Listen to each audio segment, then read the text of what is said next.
Welcome inside Flames TV Live. It's at the intermission. Pleased to welcome in a friend of the program, Mr. Alex Hallett, one of the organizers of the Calgary's, Chestermere now. We'll say Chestermere, but it is basically a Calgary initiative as we talk about everyone that does it, and it's the world's longest hockey game, a hockey marathon. You guys have been doing it for about 10 years now, off and on. 3 of them are in the books.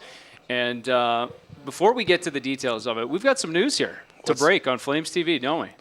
Well, I can't believe we're actually doing it again, but we're actually here to announce that we're going to be breaking our world's longest game record next April, 2024. There you go. 263 hours.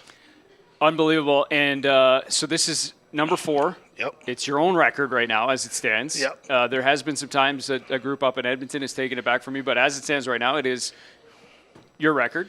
And you're going to break it. We work closely with the folks in Edmonton, Yep. Brent Sake and his crew. I think they're looking at doing it next February. I hope they do. Yep. The whole purpose of the game is obviously to raise money for cancer research. Our game goes to the Alberta Children's Hospital, pediatric cancer treatment and pediatric cancer research. So. Yeah. Well, let's talk about that because I would say the footprint is immense when you talk about what you guys have done over the course of these 3 previous hockey marathons, raising a little over $4 million. What in your eyes is the biggest impact when you talk about being able to put on this event 3 different times and see that impact? The biggest thing for me, if I go back to the first game versus the third game, I remember in the first game we had a handful of kids that were battling cancer at the time that we actually got to meet, being Diamond Marshall and various other children. This game was impactful in a sense that literally almost every 30 minutes there's a child that was battling cancer or battled cancer was coming in to visit the players. To see the frequency in the last 10 years of the number of kids that have actually been battling childhood cancer was impactful on the players. So we mentioned it before, as long as there's cancer around, we're going to continue to do this game. Well, and we, you and I both know. I mean, Alberta Children's Hospital Foundation does such great work, but to see the people that get together, 40 skaters.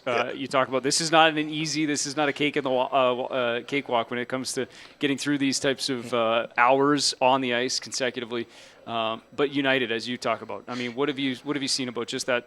Everyone coming together in that way. It's definitely it's one of the hardest things you'll ever do to your body. Yep. Just give everyone an idea as to what players go through. It's 20 on 20. Once that puck drops, there's no switching team. There's no replacing players. So shifts. It shifts. You'll start off with about 12 to 14 hours a day of ice. By day 10 and a half, because of all the injuries and whatnot, some guys are skating upwards of 18 hours. Yeah. And one lady. We had one gal last year that played in the game as well. What happens to your body? There's players that had heart attacks, hip surgery, knee surgery after. It literally, for some of the players, changes the rest of their lives. And if you ask them again, they'll do it 100 times over to save a life of one child.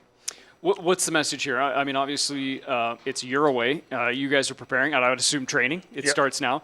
But what's the message to Calgarians, as we talk about, trying to reach a goal here and to try and do some good things for our city?